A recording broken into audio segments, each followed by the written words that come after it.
చిన్న చిన్న ఉద్యోగులు పేదలు సాయి ప్రియ ఎన్క్లేవ్ ఉన్న భూములు కొన్నారు. ఈటెల రాజేందర్ ఈ సందర్భంగా చెప్పారు. నిరుపేదలు కొనుక్కుని నిర్మించుకున్న ఇళ్లను కాంగ్రెస్ ప్రభుత్వం కూల్చివేసిందని అన్నారు. భూముల ధరలు పెరిగాయని ఇప్పుడు కూల్చివేయడం దారుణమని ఈ సందర్భంగా అన్నారు. అక్రమ భూములు అయితే ఆనాడు ఇళ్ల నిర్మాణానికి గృహ రుణాలకు ఎలా అనుమతి ఇచ్చారని ప్రశ్నించారు. కాంగ్రెస్ ప్రభుత్వ వైఖరి వల్ల 300 మంది చిరు ఉద్యోగులు రోడ్డును పడ్డారని వ్యాఖ్యానించారు.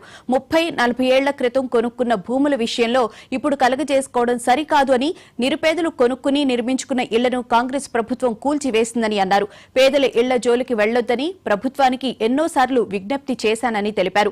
అన్ని అనుమతులతో నిర్మించుకున్న ఇళ్లను ఎలా కూల్చివేస్తారని ఈ సందర్భంగా ఈటెల రాజేందర్ ప్రశ్నించారు. నేను ఆల్రెడీ ఎంపీగా అయిన తర్వాత వెంటనే చెప్పిన, పేదోళ్ళ ఇళ్లకు జోలికి పోకండి, మీరు అంటే నోటీస్ ఇవ్వండి. అంటే మీకు ఆ కాగితాలు కూడా ఇస్తా. దీనికి జిహెచ్ఎంసీ పర్మిషన్ ఉన్నది. వీటన్నిటికీ కొనుక్కున్నారు, రిజిస్ట్రేషన్ చేసుకున్నారు, బ్యాంకులో రుణం తీసుకున్నారు, తర్వాత మొత్తం అందరి పర్మిషన్ వచ్చింది. ఒక్క కాగితం కూడా దీనికి పొల్లు పోకుండా. మరి బుద్ధి ఉండవలసింది ఆ కూలగొట్టే ఎంఆర్ఓకి ఉండాల్సిన బుద్ధి, ఆయన ఆర్డర్ చేసిన ఆర్డీఓకి ఉండాల్సిన బుద్ధి, ఆ పైన కలెక్టర్ ఉండాల్సినటువంటి జ్ఞానం ఎక్కడ పోయిందని చెప్పి అడుగుతున్నారు.